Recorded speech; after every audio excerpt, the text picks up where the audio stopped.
Jason gently took her hand in his. "We can't go back and rewrite what happened," he said, "but we can choose what comes next." Emily looked at their intertwined fingers.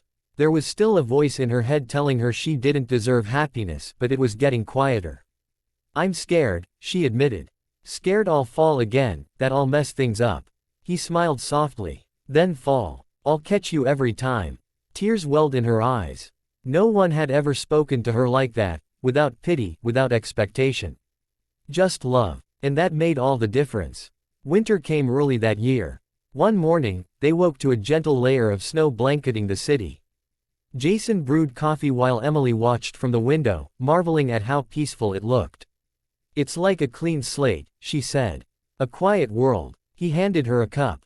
"Then let's build something new on it." That evening, they decorated a small Christmas tree together, her first in years.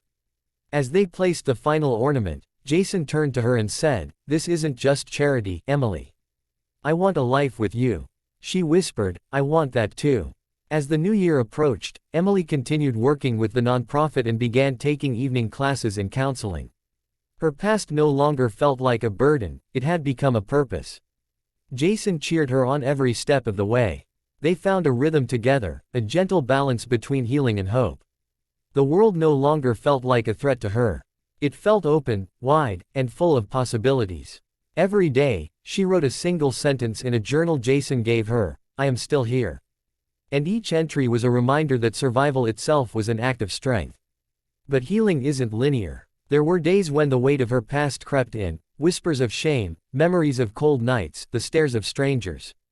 On one such day, she sat on the kitchen floor, eyes red from crying. Jason came home to find her like that. He didn't speak. He just sat beside her, offering silence and presence. After a while, she leaned on his shoulder. "I hate how broken I feel," she said.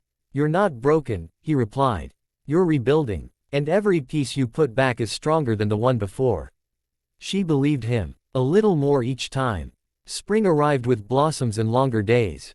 Emily's smile now came easily.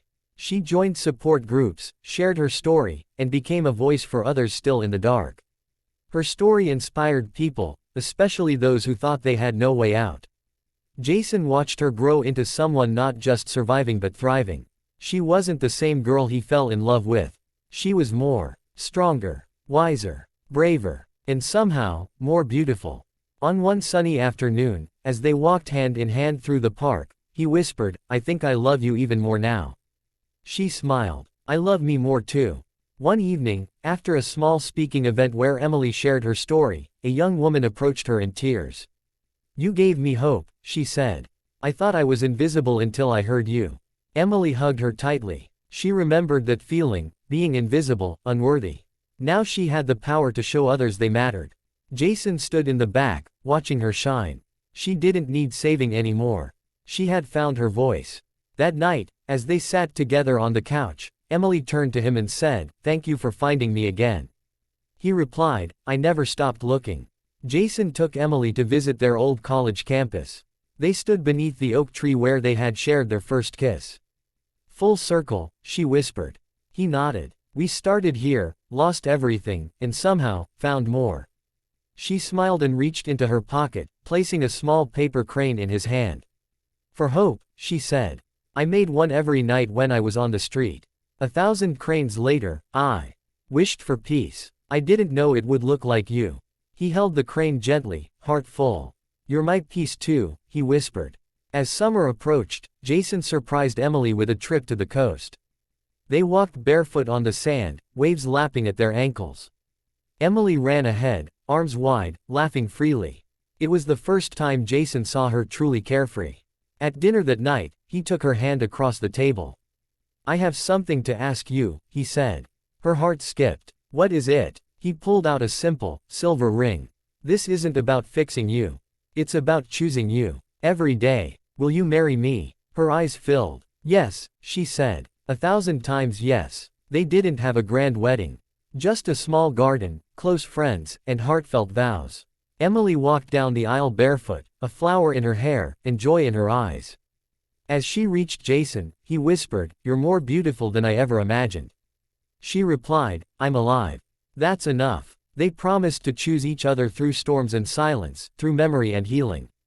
And when they kissed, it was not just a beginning, but a triumph.